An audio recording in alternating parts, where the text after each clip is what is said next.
আসসালামু আলাইকুম প্রিয় বন্ধুরা, আমি হাজির হয়েছি আবার নতুন আরেকটি ভিডিও নিয়ে।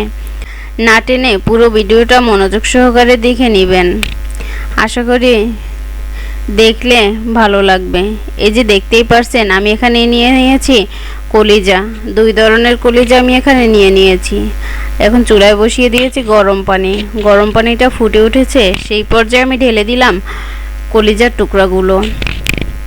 এখন একটু গরম পানির ভিতরে নেড়ে চেড়ে দিচ্ছি। একদম ফুটন্ত গরম পানির ভিতরেই দেওয়ার চেষ্টা করবেন। আর দিয়ে দিলাম 2 ফালি লেবুর টুকরো, তাতে কলিজার ভিতরে যেই ময়লাটা আছে সেই ময়লাটা খুব ভালোভাবে বেরিয়ে আসবে এবং কোনো ধরনের গন্ধ আসবে না। পানিটা এরকমের ফুটে ওঠা পর্যন্ত আপনারা অপেক্ষা করবেন। পানিটা যখন এরকম ফুটে উঠবে সেই পর্যায়ে আপনারা চুলাটা বন্ধ করে দিবেন। তারপর নামিয়ে আমি ঠান্ডা করে নিয়েছি। এখন আমি কলিজার টুকরো থেকে এই উপরে যে পাতলা অংশটা, এটা আমি উঠিয়ে নিচ্ছি।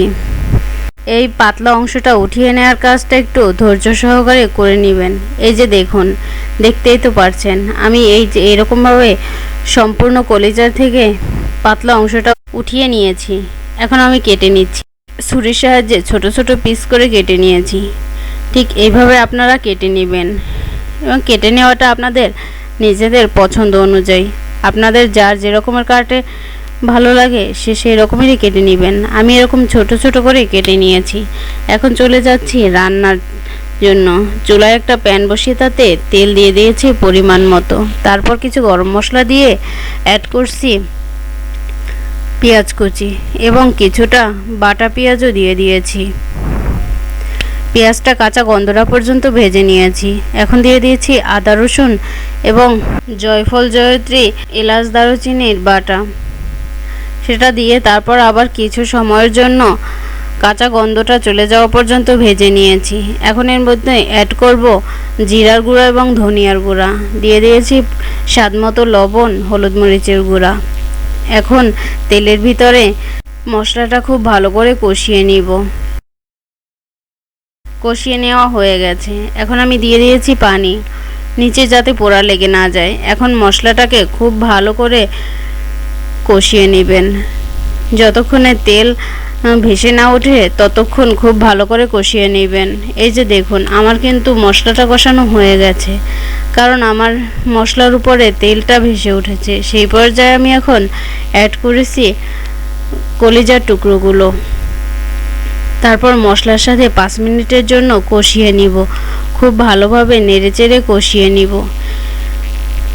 তারপর অ্যাড করছি ছোট ছোট টুকরো করে 2টা আলু কেটে নিয়েছি আমি, সেইটা অ্যাড করেছি। এটা অপশনাল, আপনাদের যদি কারো ইচ্ছে হয় আলু দিবেন না তাহলে নাও দিতে পারেন। তারপর আবার 5 মিনিট কষিয়ে নিয়ে এখন দিয়ে দিয়েছি পরিমাণ মতো পানি। এখন আমি কিছু সময়ের জন্য ঢাকনা দিয়ে ঢেকে রেখেছিলাম। ঢাকনাটা উঠিয়ে নিয়েছি। ঝোলটা কিছুটা টেনে আসছে। এই পর্যায়ে ঢাকনা না দিয়েই পুরো ঝোলটা টানিয়ে নিয়েছি। উপরে তেল ভেসে উঠেছে, তার মানে আমার কিন্তু কলিজা ভুনাটা হয়ে গেছে। এই পর্যায়ে আমি এখন উপরে ভাজা জিরার গুঁড়া দিয়ে দিচ্ছি। ভাজা জিরার গুঁড়ো দিয়ে আবার একটু নেড়ে চেড়ে মিশিয়েই আমি নামিয়ে নিব। আমার রান্না শেষ। এখন আমি পরিবেশন করে দেখাচ্ছি। এই যে দেখুন, এতটা লোভনীয় হয়েছে। এরকম কলিজা ভুনা আপনারাও বাসায় একবার হলেও বানিয়ে খাবেন, খেতে দুর্দান্ত স্বাদের। এরকম বানিয়ে আমাকে কমেন্ট করে জানাবেন আপনাদের কাছে কেমন লাগছে। যদি ভালো লেগে থাকে তাহলে আমার চ্যানেলটি সাবস্ক্রাইব করে দিবেন। আল্লাহ হাফেজ।